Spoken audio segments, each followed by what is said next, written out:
So here we go with our fried chicken. You know, to sit here and tell you how special it is, I don't think it does it justice. But what makes this dish super special to me, obviously it reminds me of, my childhood. It's collard greens, it's fried chicken, it's mashed potatoes and gravy. This particular version, we bougie it up with a little bit of these microgreens that we get from Terry's Farms. They're like little micro sprouts of chive. So the chicken itself, it's called a never ever program. And it's a boneless chicken thigh, which I highly recommend if you're gonna make fried chicken. That's the best piece to use. I'm sure people will argue, but you're wrong. We do a 24-hour marinade of mostly buttermilk with a little bit of pickle juice. Not too much because you don't want it to, obviously, to pickle.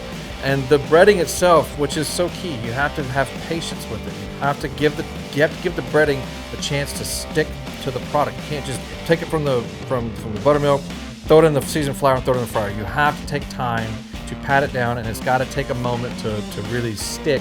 Otherwise, all your bread is going to fall off. So the breading itself is just basically all-purpose flour. It's made up of our seasoned, we call it our pig spice, which was developed by a good friend of mine that was a corporate chef.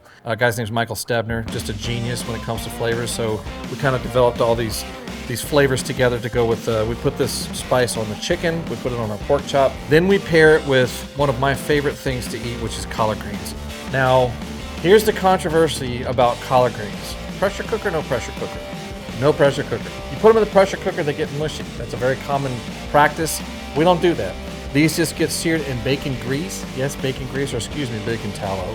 And then we finish it with just like a little bit of white wine vinegar, just a touch, just a splash to give it a little bit of pop, as we mentioned before. Mashed potatoes, of course, we beat them over the head with lots of cream and butter. And it's a basic pan gravy. So it starts off as a roux. We finish it with cream and a little bit of milk. And then we do some thyme in there as well. But this has kind of become one of our classics at the restaurant. We haven't changed this dish much at all because I think if you change it, you're going to take away of what it represents for the Flying Pig Pub and Kitchen. Very Southern inspired. This is a very, very Southern dish. It's delicious.